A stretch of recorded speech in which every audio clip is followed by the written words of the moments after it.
And a hearty welcome to one and all. This is episode 102 of the Confessions of a Not So Dangerous Mind podcast. I'd like to thank you all for spending some of your early Tuesday evening here with me. If you're checking out episode 102 on the YouTube channel, haven't done so already, and are enjoying the content, click like, subscribe, comment, turn on those notifications. Or if you're catching up with this episode on the audio platforms such as Spotify or iTunes and are enjoying the content, click like, subscribe, turn on those notifications. So I began a new series last night called The Best Movie You've Never Seen. And we started with a movie which celebrates its 26th anniversary of being released here in the United States. Alex Proyas' visionary sci-fi masterpiece, still underseen, Dark City. Figured while the iron was hot that I would go right back to the well and talk about another movie you've probably never seen. And tonight's film that I'm going to discuss is a 1945 British horror anthology, sort of a Twilight Zone before Twilight Zone, Tales from the Crypt before Tales from the Crypt. And the movie is called Dead of Night. And my first exposure to this film, in the days when the internet was in its infancy, and in order to do research on movies, it wasn't as easy to find obscure horror films in the mid-90s as it would be even a short time later. Despite already being a scholar, I was a film scholar before I went to film school. I was someone who did a shit ton of reading about movies, including within the horror genre. The old NYU professor, the late great William K. Everson, film preservationist, curator, archivist, guy used to go on talk shows. He was a horror film, not only expert, but he was somebody who had written extensively on the horror movie genre. With that said, certain things slip through the cracks. There are plenty of old school, like Universal horror films, which I had seen and studied and read about. And then there were other films like Val Lewton, Cat People. Dead of Night got past me. It somehow was under the radar.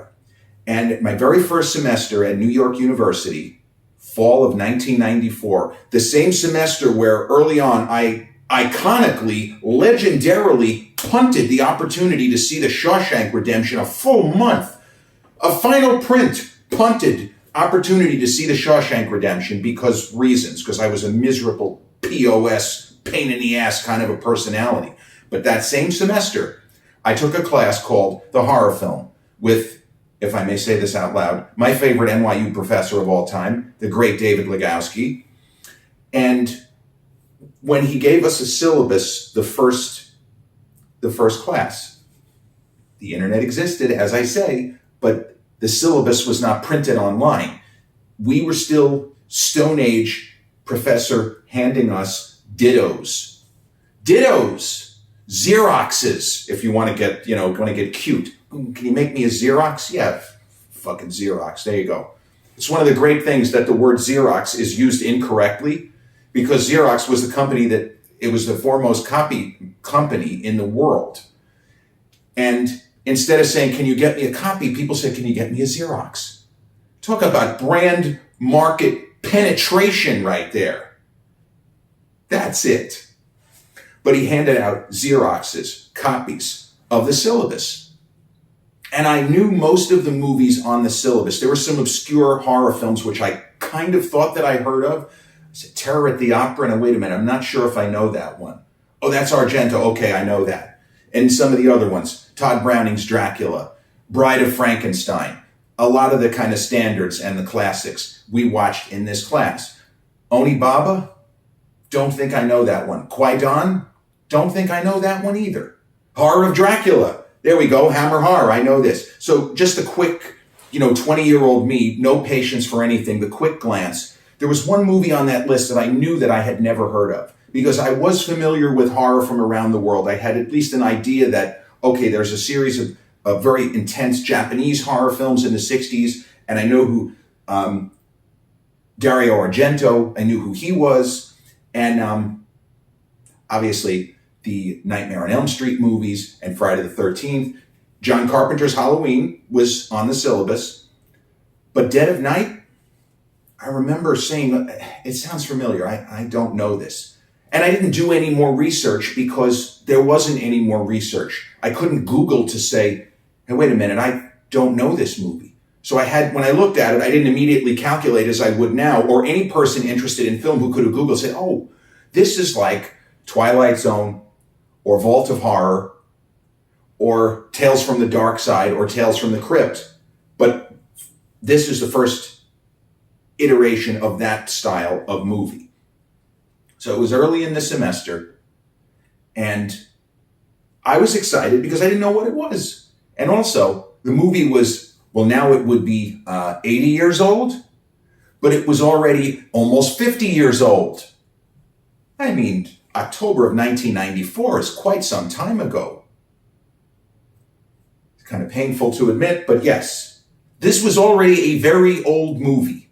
This is like a 1974 film now, which, hell, I was born in 73. It's a long time ago, you know?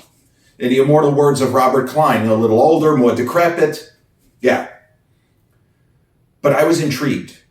I knew nothing of the film, and I noted that on the syllabus there were 4 different directors listed.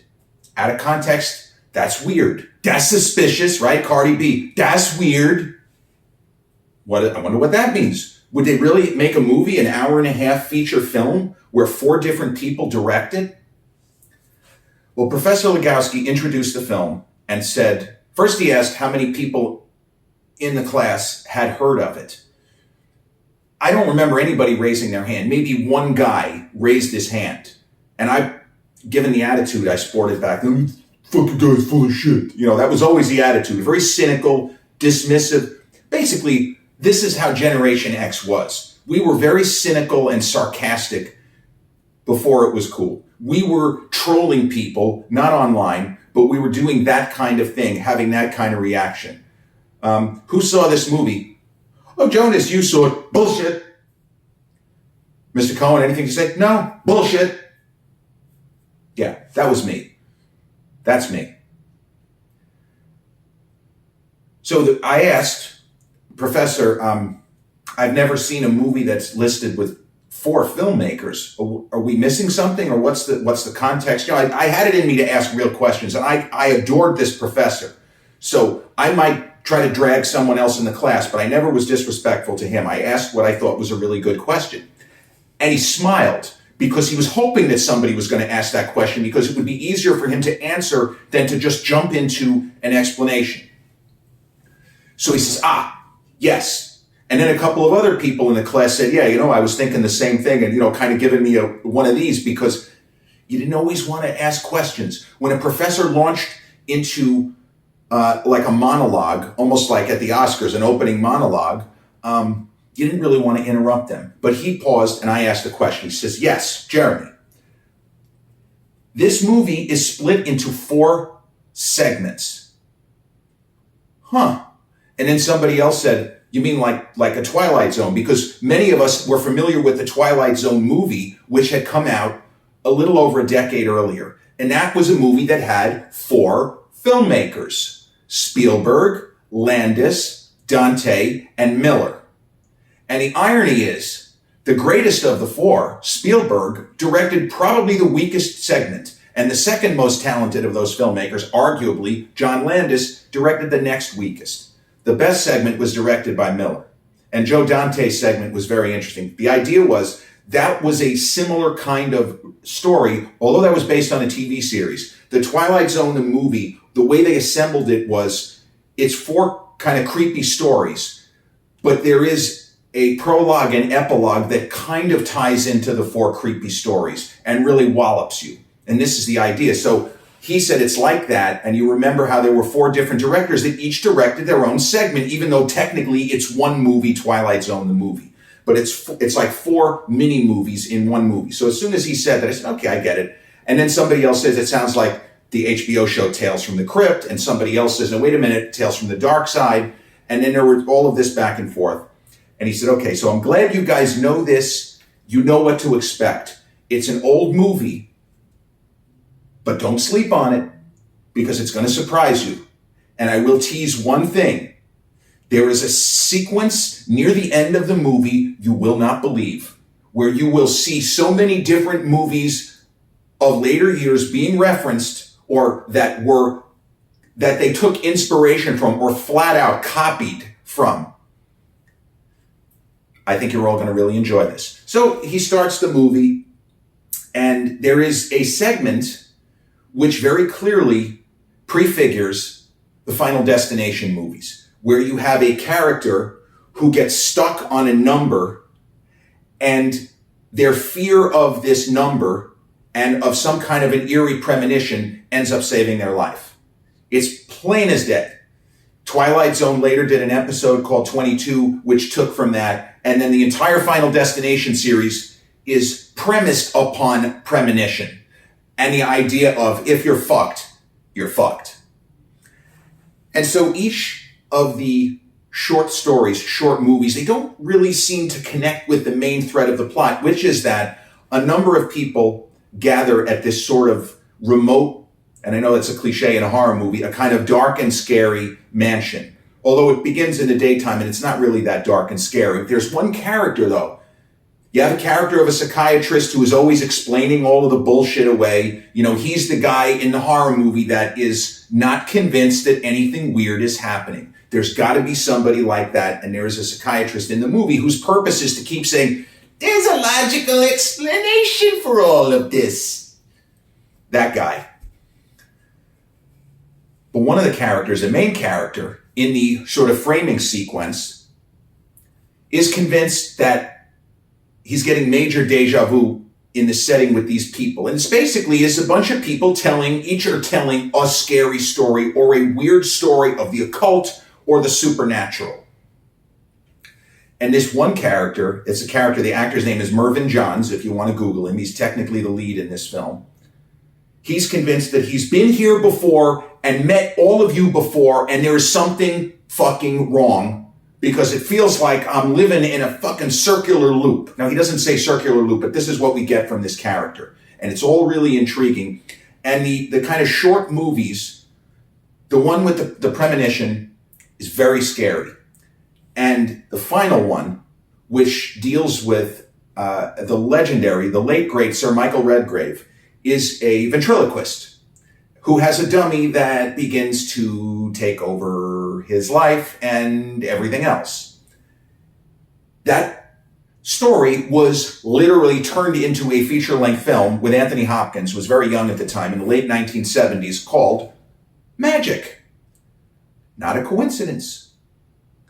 This movie, that's two separate films, in the case of Final Destination, a film series, and pieces of pop culture that were appropriated and reappropriated from this one obscure British horror film from 1945.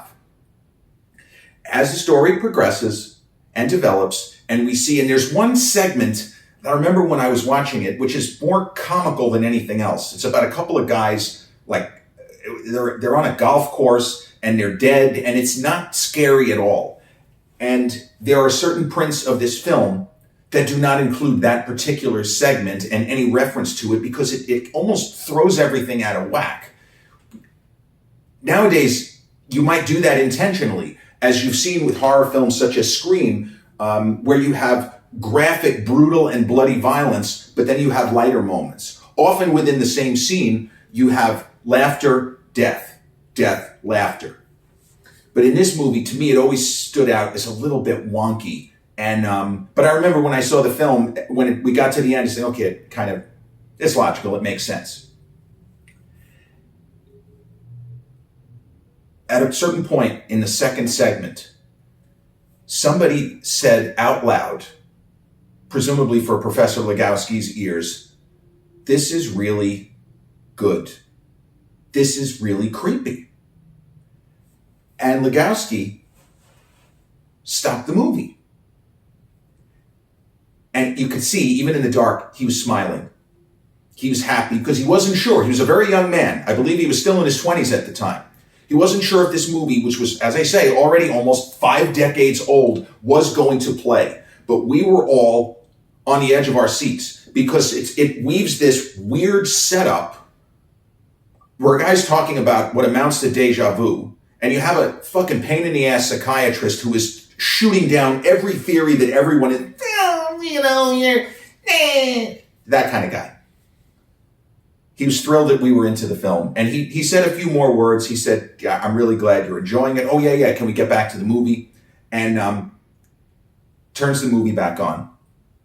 And sure enough, then there's another story about like a magic mirror. And we've seen horror films in the last 10 years where there's a mirror that almost takes on a life of its own and starts fucking with the inhabitants of the house. I don't remember the name, but I know there's a movie in like the 2014 range. It was a big Hollywood film, not Insidious, but a movie like that.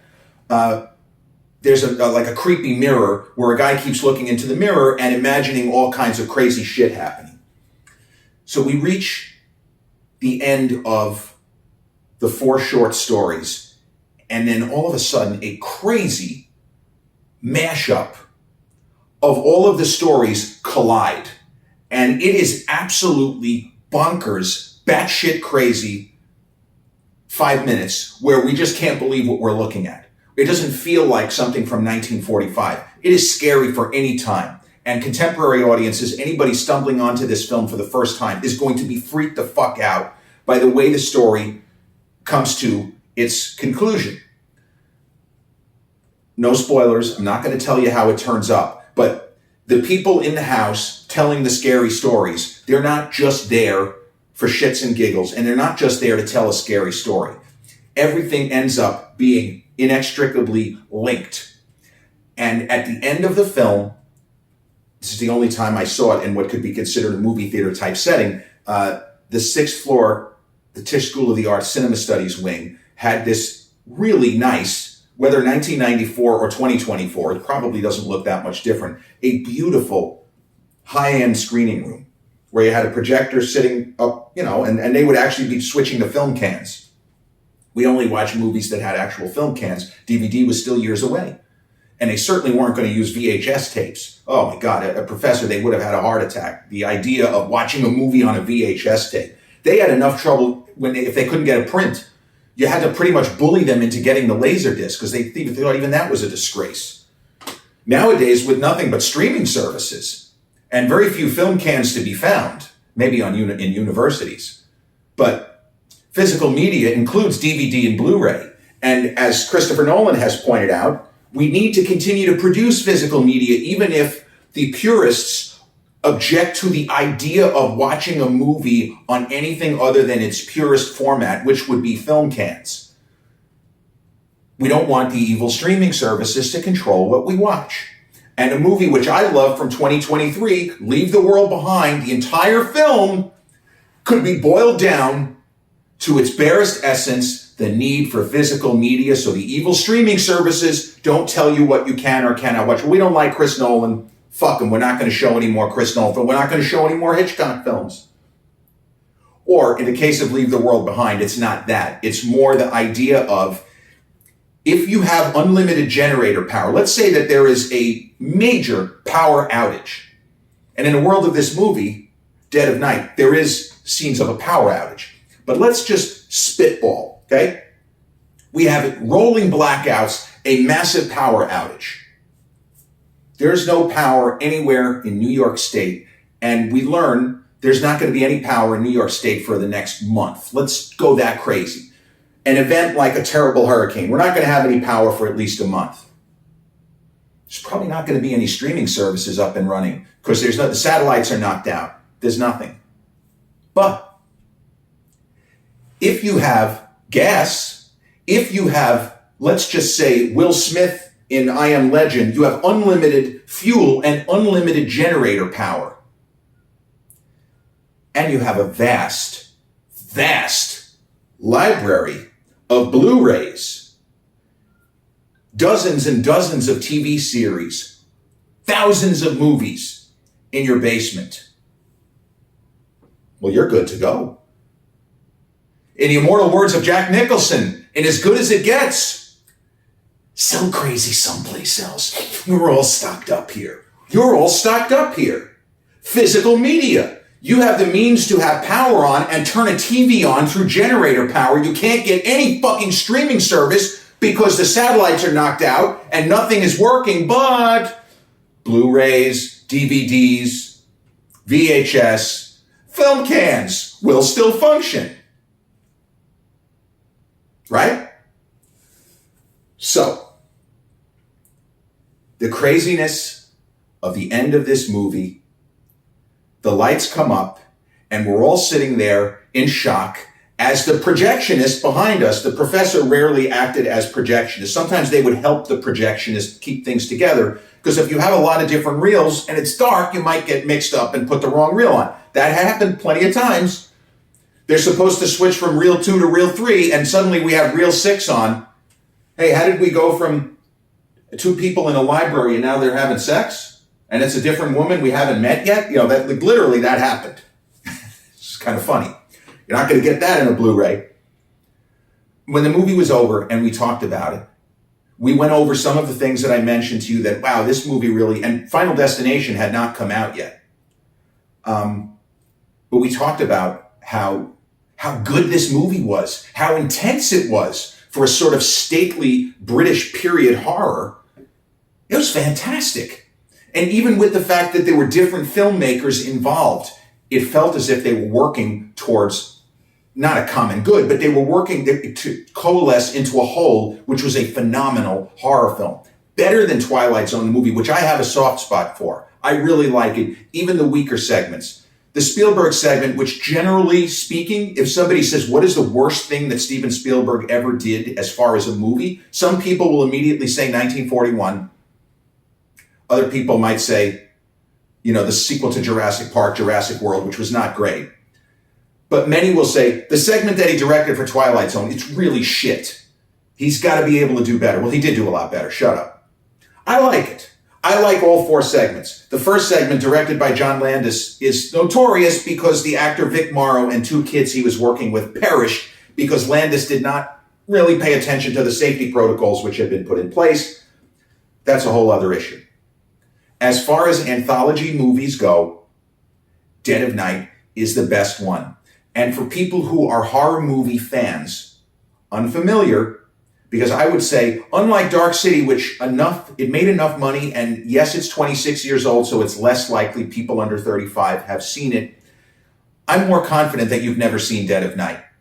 Most people tuning in to this episode, some may have heard of it, but like, for example, Alfred Hitchcock, some of his more famous movies like Psycho and The Birds, within the last couple of years, were on Netflix for a few months. So there were presumably people who may have been familiar with Bates Motel, you know, the TV series, terrific, and may have been familiar with Psycho, may have been familiar with The Birds, but never actually watched it. And they had the opportunity to see it when it was on Netflix, because when Psycho landed, it jumped into the top 10, and people were shocked because they say, my God, this is a movie that's more than 60 years old. Alfred Hitchcock has been dead for 43, 44 years.